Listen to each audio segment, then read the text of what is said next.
दोस्तों जरा सोचिए, एक समय ऐसा है कि पूरी दुनिया एक साथ खत्म हो जाए और इंसान अपनी जान बचाने के लिए एक ऐसा शिप बनाता है जिसके अंदर सिर्फ 1 लाख लोग ही आ सकते हैं और वही बचे हुए लोग इंसानों की पीढ़ी को आगे बढ़ाएंगे। आज की मूवी 2012 में हम कुछ ऐसा ही देखेंगे। दोस्तों, आज से कुछ साल पहले ये अफवाह थी कि दुनिया 21 दिसंबर 2012 को खत्म हो जाएगी। हालांकि साइंटिस्ट इस बात पर विश्वास नहीं करते, लेकिन जब हर एक धर्म के बड़े बड़े विद्वान इसके बारे में बात करना शुरू करते हैं तो साइंटिस्ट भी सोच में पड़ जाते हैं। इसके बाद कुछ साइंटिस्ट और नासा के लोग ने इस बात पर रिसर्च की।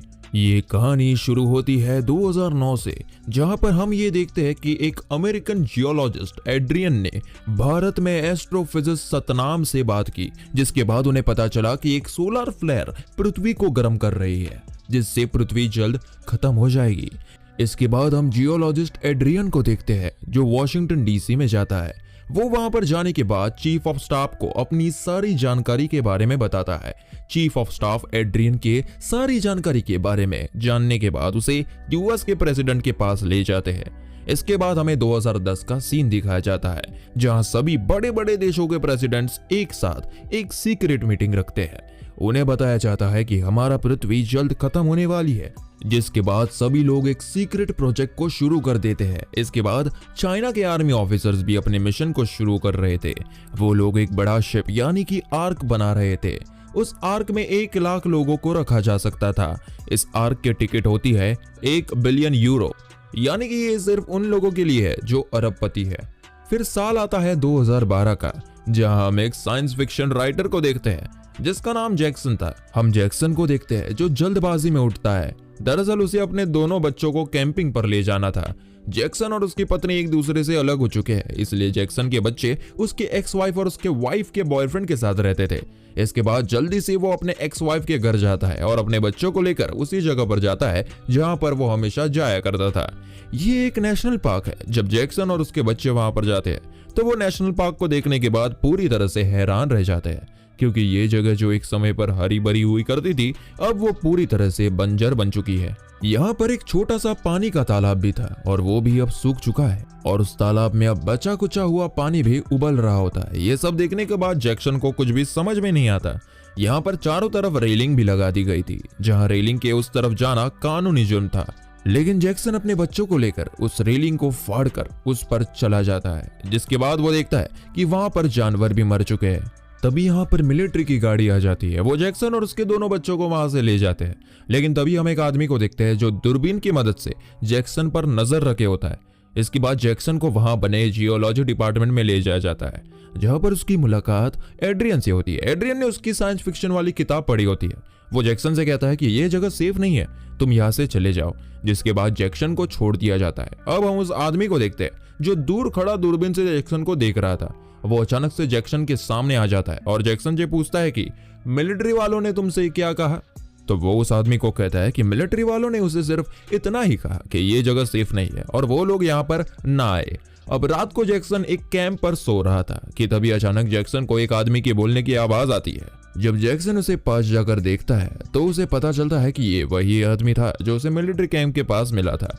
जैक्सन जब उसको देखता है तो उसे पता चलता है कि ये तो रेडियो पर यहाँ से एक शो को होस्ट कर रहा है। दरअसल ये एक आरजे होता है जो इसी पार्क से अपने रेडियो के एक प्रोग्राम को ऑन एयर कर रहा होता है, जिसमें वो दुनिया को बता रहा होता है कि साल 2012 आ चुका है और जल्दी पूरी दुनिया खत्म हो जाएगी।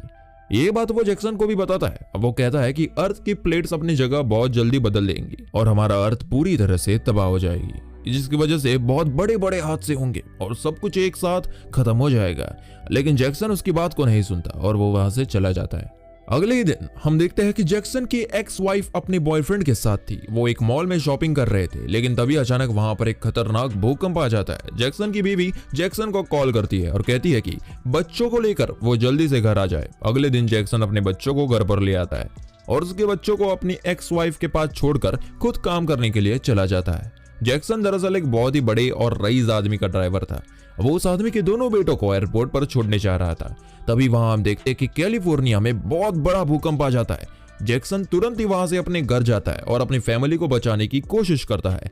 यहाँ पर यह भूकंप इतना खतरनाक और बड़ा था कि पूरा कैलिफोर्निया शहर जमीन के अंदर धंसने लगा। चारों तरफ तबाही मच रही होती है, ब्रिजेस गिर रहे होते हैं, सड़कें फट रहे होते हैं, गाड़ियों के साथ साथ लोग भी जमीन के अंदर धंस रहे होते हैं और इसके साथ ही पूरा का पूरा कैलिफोर्निया पूरा तरह से तबाह हो जाता है। जैक्सन किसी तरह से सबको लेकर एयरपोर्ट पर पहुंच जाता है और उसकी एक्स वाइफ के बॉयफ्रेंड को प्लेन चलाना आता है, तो वो एक प्राइवेट प्लेन में बैठकर वहां से निकल जाते हैं। जैक्सन अपनी वाइफ को बताता है कि उसे जंगल में एक आदमी मिला था जो एक आरजे था। उसने बताया था कि पूरी दुनिया बहुत जल्दी खत्म होने वाली। इस दुनिया के बड़े सरकार एक सीक्रेट प्रोजेक्ट चला रहे जिसमें वो बड़ी बड़ी शिप यानी कि आर्क बना रहे हैं और उन आर्कों में इंसानों को बचाया जा सकता है। लेकिन वो आर्क कहां पर है, उसका मैप और उसकी जानकारी उसी आरजे के पास है। जैक्सन उस जगह पर पहुंच जाता है जहां वो आरजे था यानी कि नेशनल पार्क में। वो उससे मैप के बारे में पूछता है, लेकिन इससे पहले कि वो कुछ बताता, ये दोनों देखते हैं कि सामने एक ज्वालामुखी फट रहा है। वो ज्वालामुखी के फटने की वजह से वहां पर बड़े बड़े आग के गोले गिरना शुरू हो जाते हैं। इतने में जैक्सन को मैप मिल जाता है और वो मैप लेकर वहां से भागने में कामयाब हो जाता है। मैप से जैक्सन को पता चलता है कि वो आर्क जो लोगों को बचाने के लिए बना गया है, इस वक्त वो चाइना में है। वो अपने बॉस के पास जाता है जो कि एक अरबपति है। वो अपने बॉस से कहता है कि हमें भी अपने साथ ले चलो। उसका बॉस उन्हें भी अपने साथ लेके चाइना के लिए निकल पड़ता है। वही हमें दिखाया जाता है जियोलॉजिस्ट एड्रियन को। वो जान चुका है कि दुनिया अब खत्म होने वाली है। वो अपने पिता को कॉल करता है जो कि इस वक्त एक शिप में होते हैं और वो उन्हें कहता है कि शायद ये हम आखिरी बार बात कर रहे हैं और हम कभी ना मिले। जिसके बाद उसके पिता कहते हैं कि ये बात मैं जानता हूँ। ये दोनों के दोनों बहुत इमोशनल हो जाते हैं।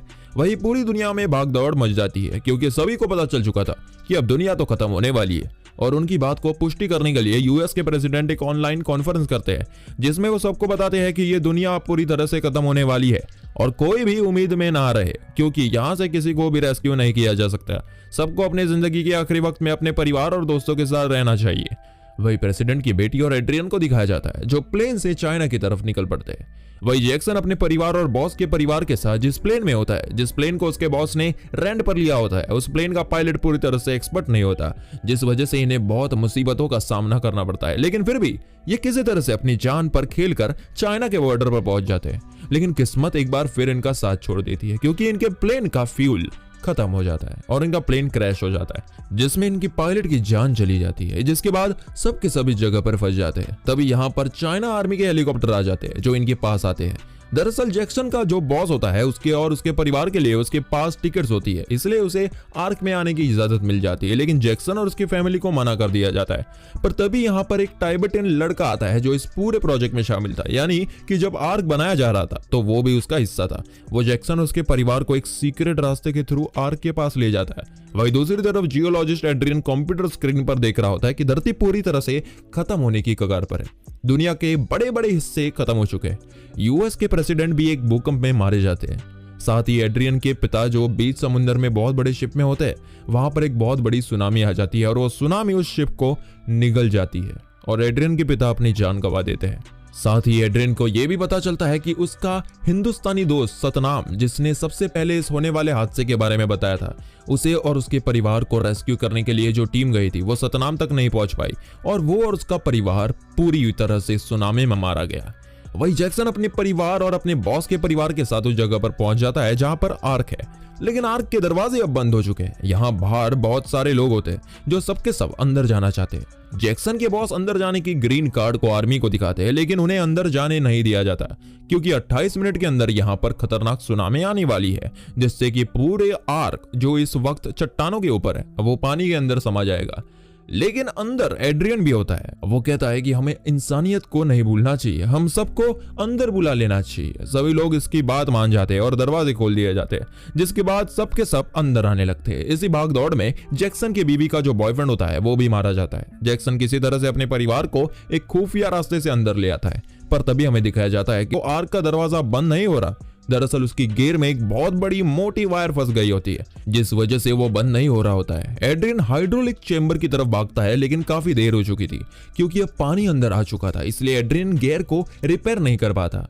जैक्सन एड्रियन की बात को सुन लेता है जिसमें उसने कहा होता है कि गियर को क्लीन करना पड़ेगा, यानी कि उसमें कुछ फंसा हुआ है जिसे जल्द से जल्द हटाना होगा। जैक्सन अपने परिवार को अंदर जाने को कहता है और खुद गियर की तरफ बढ़ जाता है, जहां पर वो देखता है कि गियर में बहुत मोटी वायर फंसी हुई है और वो उसे निकालने की कोशिश करने लगता है। वही आर्क के अंदर दिखाया जाता है कि पानी अब भरना शुरू हो चुका है। जो आर्क इंसानों के बचने के लिए बनाया था, अब वही आर्क उन्हें मौत के मुंह में ढकल रही है। वही जैक्सन वायर के साथ फेस टूल को निकालने की कोशिश करता है और काफी मेहनत के बाद आखिरकार जैक्सन इस वायर को निकालने में कामयाब हो जाता है, जिसके बाद दरवाजे बंद हो जाते हैं।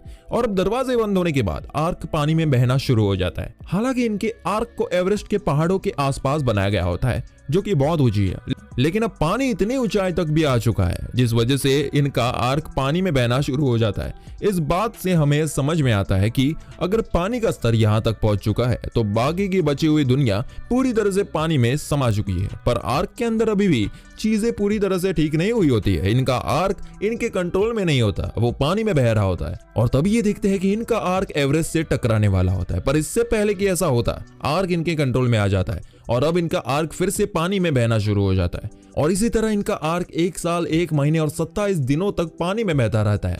और अब पानी का स्तर पहले से कम हो चुका है और इनका आर्क पहुंच जाता है अफ्रीका के ड्रैगन्सबर्ग माउंटेन पर, जो कि अब दुनिया की सबसे बड़ी माउंटेन है। इनका आर्क इस जगह पर पहुंचने के बाद इन लोगों को यकीन हो जाता है कि अब ये बच चुके हैं। अब पूरी दुनिया में बस यही लोग बचे हुए हैं और अब इन्हीं लोगों को दुनिया का दोबारा से शुरू करना होगा। जैक्सन और उसके एक्स वाइफ इतनी परेशानी से लड़ने के बाद अपने सारे गीले शिकवे भूल जाते हैं और पहले की तरह एक दूसरे के साथ पति पत्नी की तरह रहना शुरू करते हैं। इसी के साथ ये मूवी यही खत्म होती है। दोस्तों, अगर वीडियो पसंद आया हो तो एक लाइक जरूर करें और इसी तरह से एक्सप्लेनेशन के लिए चैनल को सब्सक्राइब जरूर करें। Thank you.